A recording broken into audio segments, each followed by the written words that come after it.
राजापुर संगा में घुमाई बाऊ के राजापुर संगा में घुमाई बाऊ के present by RT recording studio Premnagar. Rajapur संगा में घुमाई बाऊ के एक देखे में तू लागे छही छौरिया कोई हट के एक बेरी जानू तानी हमरा से साट के साटना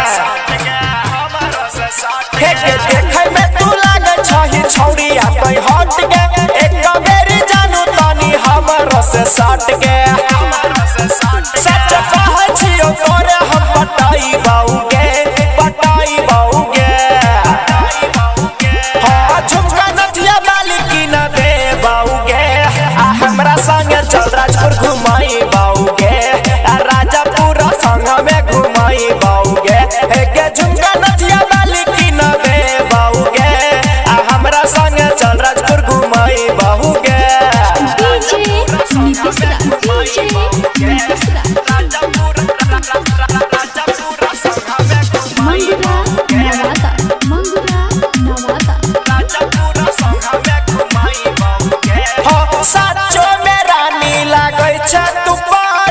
राजपुर के होटल में खुएबो पानी पूरी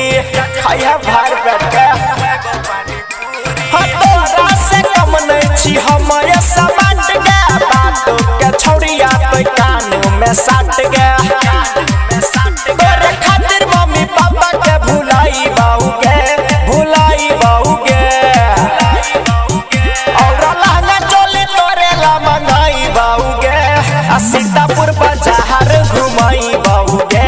धुमा हसन बाजार घुमाई बाऊगे आ लहंगा चोली तोरे ला मंगाई बाऊगे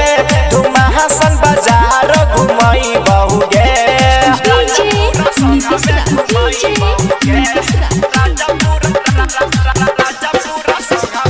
म्यूजिक डायरेक्टर डीजे राकेश राज प्रेमनगर मोहतरी नेपाल। हगे शॉपिंग के भार उठेबो हम सब के हमारा से कॉले न छौरिया वाला भगे हलन कते तरसावे जते हर रोस्टर मुकेश पकल विश्वास के कहियो न टूटे देबो तो हरियास के राजा मनोज के साथ में लियाई बाऊगे सचो कहै छियो दिल न दुखाई बाऊगे आ राजापुर संगा में घुमाई बाऊगे आ राजापुर साथ में घुमाई बाऊगे सचो कहै छियो दिल न दुखाई बाऊगे आ हमरा संगे चल राजपुर घुमाई